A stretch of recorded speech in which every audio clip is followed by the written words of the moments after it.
Hi guys, welcome to Visho info. Pesarattu dosa எப்படி செய்யுதுன்னு பார்க்கலாங்க. வீடியோக்குள்ளே போகிறதுக்கு முன்னாடி நீங்கள் இன்னும் நம்ம சேனலை சப்ஸ்கிரைப் பண்ணுன்னா சப்ஸ்கிரைப் பண்ணுங்கள். அப்படியே பக்கத்தில் இருக்கிற பெல் ஐக்கானை கிளிக் பண்ணுங்கள். அப்போ தான் நான் போஸ்ட் பண்ணுற வீடியோ எல்லாத்தையும் நீங்கள் உடனே பார்க்கலாம். வீடியோக்குள்ளே போகலாங்க. பச்சை பயிறு தோசை செய்ய தேவையான பொருள்லாம் பார்க்கலாங்க. பச்சை பயிறு 3/4 கப் எடுத்து வச்சுருக்கேன். அது கூடயே 1 டீஸ்பூன் வெந்தயம் சேர்த்து வச்சுருக்கேன். பச்சரிசி 1/4 கப் எடுத்து வச்சுருக்கேன். இப்போ இதையெல்லாம் ஒரு பாத்திரத்துக்கு மாற்றிக்கலாம். ஒரு பாத்திரம் எடுத்துக்கலாம். நம்ம எடுத்து வச்சுருக்கிற பச்சரிசி சேர்த்துக்கலாம். அப்புறம் இந்த பச்சை பயிரை சேர்த்துக்கலாங்க. இது நல்லா கழுவிட்டு வந்துடலாம். கழுவிட்டு வந்தாச்சுங்க. இப்போ தண்ணி ஊற்றி ஊற வச்சுக்கலாம். நல்லா ஒரு 8 மணி நேரம் ஊறணும். அப்போ தான் நம்மளோட தோசை கரெக்டாக வரும். 8 மணி நேரம் கழித்து பார்க்கலாம். பச்சை பயிறு ஊற வச்சுருந்தோம். 8 மணி நேரம் நல்லா ஊறிடுச்சுங்க. பாருங்கள் எந்தளவுக்கு பெருசாக வந்திருக்கு. நல்லா இந்தளவுக்கு ஊறணும். இப்போ இதை ரெகுலராக தோசை மாவு அரைக்கிற மாதிரி அரைச்சிக்கலாங்க. அதை அரைக்கும்போது பச்சை மிளகாய், இஞ்சி, இந்த ரெசிபிக்கு தேவையான உப்பு சேர்த்து அரைச்சிக்கலாங்க. கிரைண்டர் ஆகட்டும், மிக்ஸி ஆகட்டும், உங்கள் சாய்ஸ் தான். மாவு அரைச்சதுக்கப்புறம் காமிக்கிறேங்க. பச்சை பயிறு தோசை மாவு அரைச்சி வச்சாச்சுங்க. பெருங்காயத்தூள் சேர்த்து வச்சுருக்கேன். இப்போ இது கடுகு சேர்த்துக்கலாம், தாளித்த கடுகு. இதை நல்லா மிக்ஸ் பண்ணிவிட்டு தோசை ஊற்ற ஆரம்பிச்சிடலாங்க. எந்த அளவுக்கு தண்ணி தேவையோ அந்தளவுக்கு சேர்த்துக்கோங்க. உளுந்து மாவு தோசை மாதிரி தான். நீங்கள் ஊத்தாப்பம் மாதிரியும் ஊற்றிக்கலாம். நல்லா மிக்ஸ் பண்ணிக்கலாம்.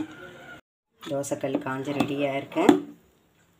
நீங்கள் ஊத்தாப்பம் மாதிரியும் ஊற்றிக்கலாம், ரெகுலர் தோசை மாதிரியும் ஊற்றிக்கலாம். உங்கள் சாய்ஸ் தான்.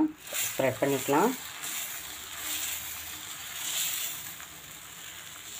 தண்ணியில் நல்லா குறைச்சி வச்சுக்கோங்க. அப்போ தான் நல்லா ஸ்ப்ரெட் பண்ண வரும்.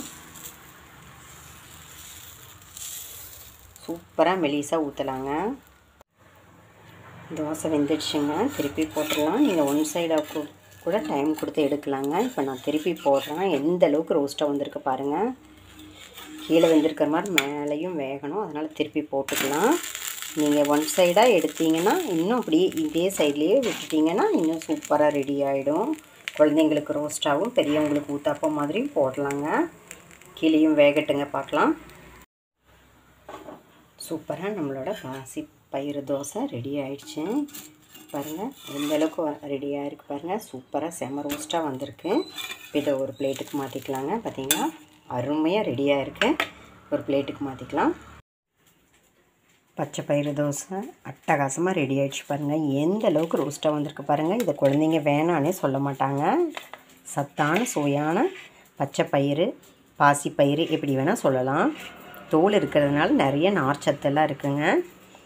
அதனால் பாசி பருப்பு பயன்படுத்துகிறத விட பாசி பயிறு இந்த மாதிரி பயன்படுத்துங்க. சத்தான சுவையான தோசைக்கு நீங்கள் எது வேணால் தொட்டு சாப்பிட்லாங்க.